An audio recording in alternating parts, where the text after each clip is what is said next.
Hello friends, welcome back to my channel. ఈ వీడియోలో మనం సైకాలజీకి సంబంధించి ప్రజ్ఞా పరీక్షల గురించి డీటెయిల్గా డిస్కస్ చేద్దాం. మీరు కనుక మన ఛానల్కి రావడం ఫస్ట్ టైం అయినట్లయితే ఛానల్ని ఖచ్చితంగా సబ్స్క్రైబ్ చేసుకోండి, వీడియోని లైక్ చేయండి అండ్ మీ ఫ్రెండ్స్ అందరితో ఈ వీడియోని షేర్ చేసుకోండి. మనం ప్రజ్ఞా పరీక్షలకి సంబంధించి ఆల్రెడీ 2 వీడియోస్ అనేది కంప్లీట్ చేసుకోవడం జరిగింది. సో ఆ వీడియోస్ యొక్క లింక్స్ అనేవి కింద డిస్క్రిప్షన్ బాక్స్లో ఇస్తాను. ఒకసారి వాటిని చూసిన తర్వాత ఈ వీడియోని కంటిన్యూ చేయండి. సో మనం ప్రీవియస్ వీడియోలో ప్రజ్ఞా పరీక్షల్లో రకాల గురించి తెలుసుకున్నాం. అలాగే వ్యక్తిగత పరీక్షల్లో వాటి రకాలేంటి, వాటి ఉదాహరణలు ఏంటి అనేవి కూడా తెలుసుకున్నాం. మనం ఈ వీడియోలో సామూహిక పరీక్షలు, అలాగే వాటిలో ఉన్న శాబ్దిక పేపర్ పెన్సిల్ పరీక్షలు, అలాగే అశాబ్దిక పరీక్షలు ఎలా గుర్తుపెట్టుకోవాలి, సింపుల్ ట్రిక్స్ అండ్ టిప్స్ ద్వారాగా నేర్చుకుందాం.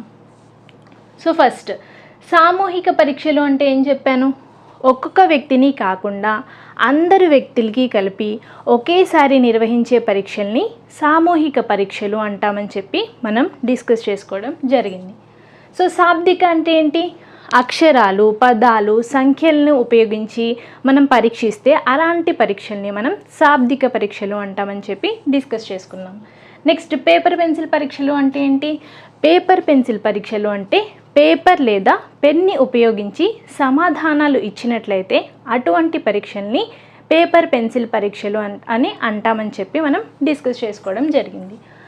ఆ తర్వాత అశాబ్దిక పరీక్షలు. అశాబ్దిక పరీక్షలు అంటే ఏంటి?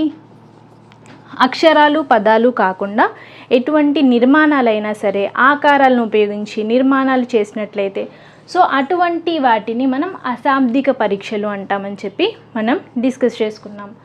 అలాగే నిష్పాదన అంటే ఏంటి? నిష్పాదన అంటే ఏదైనా పని సమాధానంగా చేసినట్లయితే అటువంటి పరీక్షల్ని నిష్పాదన పరీక్షలు అంటామని చెప్పి మనం డిస్కస్ చేసుకున్నాం. ఒకసారి క్విక్గా అయితే చెప్పేశాను. ఇప్పుడు మనం వీటిని ఎలా గుర్తుపెట్టుకోవాలి? సో ఒక్కొక్క పరీక్ష అనేది వేగ పరీక్ష అవుతుంది, శాబ్దిక, పేపర్ పెన్సిల్, సామూహిక.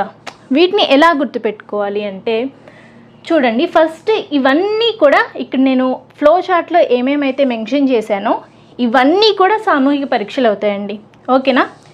అన్నీ కూడా సామూహిక పరీక్షలు అవుతాయి.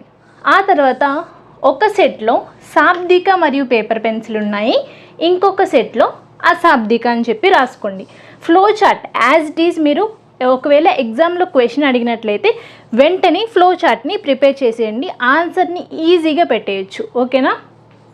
సో నేను ప్రీవియస్ వీడియోలో ఏదైతే ఒక ఫ్లో చార్ట్ ఇచ్చానో ఆ ఫ్లో చార్ట్ అండ్ ఈ ఫ్లో చార్ట్, ఈ 2 ఫ్లో చార్ట్స్ని మీరు నేర్చుకున్నట్లయితే టెట్ అయినా కానీ డిఎస్సి అయినా కానీ 1 మార్క్ మీ చేతిలో ఉంటుంది.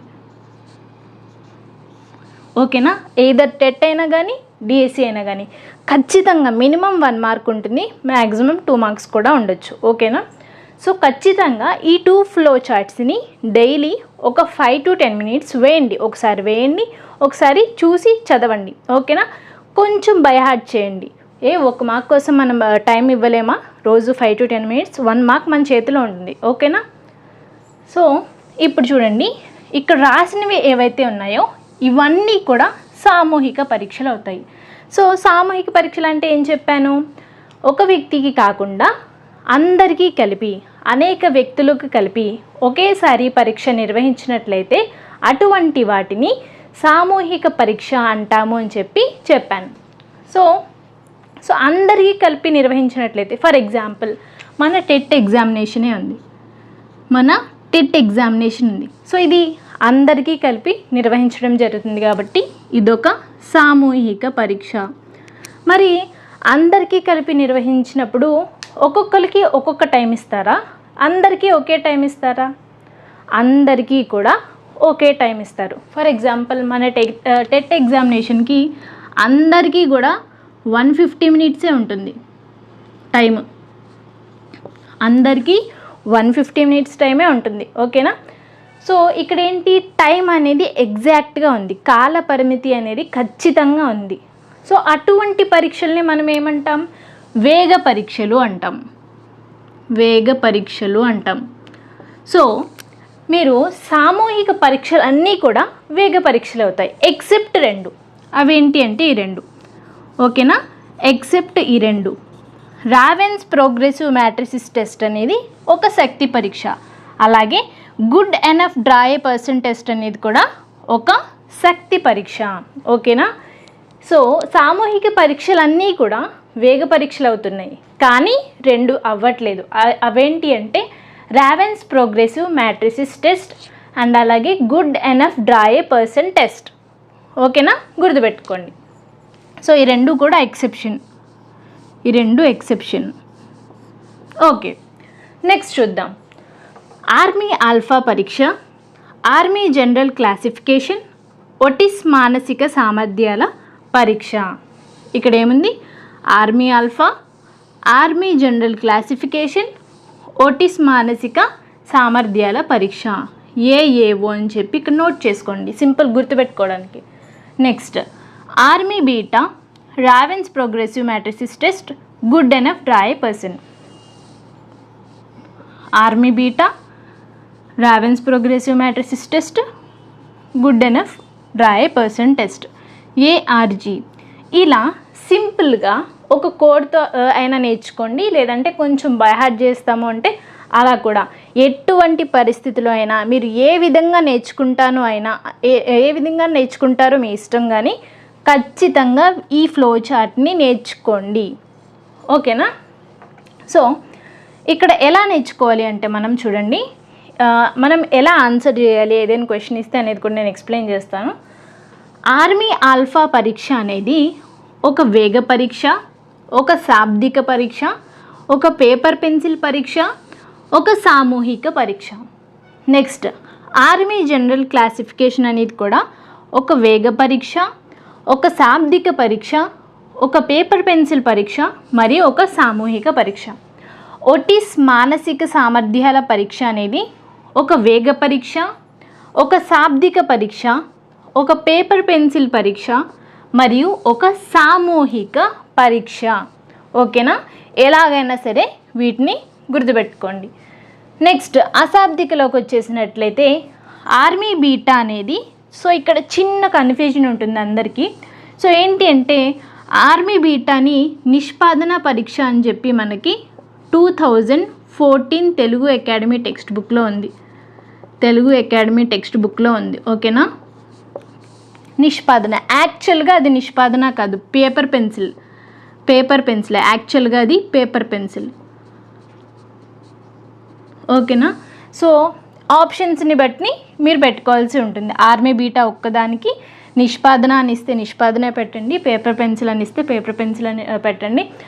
రెండు ఇచ్చారు అనుకోండి, ఇక మీ ఇష్టం. మీకైతే ఫ్యాక్ట్ చెప్పేశాను. అసలుకి ఆర్మీ బీటా పరీక్ష అనేది టెక్స్ట్ బుక్ ప్రకారం అయితే, మన అకాడమీ టెక్స్ట్ బుక్ ప్రకారం అయితే నిష్పాదన, కానీ యాక్చువల్గా అయితే అది పేపర్ పెన్సిల్. ఓకేనా? నెక్స్ట్ ఇదొక వేగ పరీక్ష. ఆర్మీ బీటా అనేది ఒక నిష్పాదన పరీక్ష, ఒక వేగ పరీక్ష, ఒక అశాబ్దిక పరీక్ష మరియు ఒక సామూహిక పరీక్ష. Next ravens progressive matrices test అనేది ఒక పేపర్ పెన్సిల్ పరీక్ష, ఒక శక్తి పరీక్ష మరియు ఒక అశాబ్దిక పరీక్ష మరియు ఒక సామూహిక పరీక్ష. Good enough draw a person test అనేది ఒక పేపర్ పెన్సిల్ పరీక్ష, ఒక శక్తి పరీక్ష, ఒక అశాబ్దిక పరీక్ష, ఒక సామూహిక పరీక్ష. సో వీటిని ఎలాగైనా సరే గుర్తుపెట్టుకోవడానికి ట్రై చేయండి. ఇక్కడ మీకు చిన్న ఎక్సెప్షన్స్ ఏంటి అంటే ఈ రెండు కొంచెం డిఫరెంట్గా ఉన్నాయి, ఒకేలా ఉన్నాయి కాబట్టి ఈ రెండు ఒకేలా ఉన్నాయి కాబట్టి గుర్తుపెట్టుకోవడానికి అయితే ట్రై చేయండి. పేపర్ పెన్సిల్ అండ్ శక్తి పరీక్ష. ఓకేనా? రావెన్స్ ప్రోగ్రెసివ్ మ్యాట్రిసిస్ టెస్ట్ అనేది and good enough draw a person అనేది పేపర్ పెన్సిల్ అండ్ శక్తి పరీక్ష. ఈ రెండు కొంచెం డిఫరెంట్ ఉన్నాయి కాబట్టి చూడండి. ఒక్కసారికి ఎవరికి రాదండి, జస్ట్ ఒకసారి క్లాస్ వినేసామా, ఒకసారి చదివేసామా, వచ్చేసాయా అంటే రావు. రెండోసారి కూడా రాదు, ఇదైతే మూడోసారి కూడా రాదు. 4 times చేయండి, 5 times చేయండి, ఆ తర్వాత డైలీ ప్రాక్టీస్ చేయండి. ఎందుకు రాదో అప్పుడు చూద్దాం. ఓకేనా? సో ఇలా నేర్చుకోవడానికైతే ట్రై చేయాలి. కన్ఫామ్గా 1 mark అయితే వస్తుంది. ప్రజ్ఞా పరీక్షలకు సంబంధించి ఇప్పటికి నేను 3 videos అయితే అప్లోడ్ చేశాను. దీంతో కలిపి దీంతో కలిపి 3 వీడియోస్ అయితే అప్లోడ్ చేశాను ప్రజ్ఞా పరీక్షలకి సంబంధించి. మనం ఇది 3rd వీడియో. ఆల్రెడీ 2 వీడియోస్ అనేవి ఉన్నాయి. లింక్స్ అనేవి కింద డిస్క్రిప్షన్ బాక్స్లో ఇస్తున్నాను కదా, ఒకసారి చెక్ చేసి చూసేయండి. కన్ఫామ్గా ఒక రోజు కూర్చొని ఒక 2 అవర్స్ దీనికి స్పెండ్ చేయండి, ఓకేనా. మన వీడియోస్ ఎంత 10 మినిట్స్ లోపు ఉంటాయి అంతే, ఓకేనా. 10 మినిట్స్ అంటే హాఫ్ అన్ అవర్. నేను హాఫ్ అన్ అవర్ చెప్పాను, నువ్వు ఇంకో 1.5 అవర్ ప్రాక్టీస్ చేసావనుకో వచ్చేస్తాయి. సింపుల్, అర్థమైందా. సో ఇలా ప్రాక్టీస్ చేసిన తర్వాత డైలీ చూడాలి, లేదంటే మర్చిపోతారు. డైలీ ఒక 5 to 10 మినిట్స్ చూస్తే కన్ఫామ్గా ఇంకా పర్మనెంట్ మెమరీలోకి వెళ్ళిపోతుంది, ఓకేనా. సో ఇటువంటి వీడియోస్ కోసం మన ఛానల్ని సబ్స్క్రైబ్ చేసుకోండి. అండ్ నెక్స్ట్ వచ్చేసి మన ఛానల్లో టెట్ అండ్ డిఎస్సికి సంబంధించి Telugu medium classes and English medium classes అన్నీ కూడా ఫ్రీగా అందించడం జరుగుతుంది. ఒకసారి ఛానల్ని విజిట్ చేయండి, నచ్చితే తప్పకుండా ఛానల్ని సబ్స్క్రైబ్ చేసుకోండి. Thank you so much for watching this video.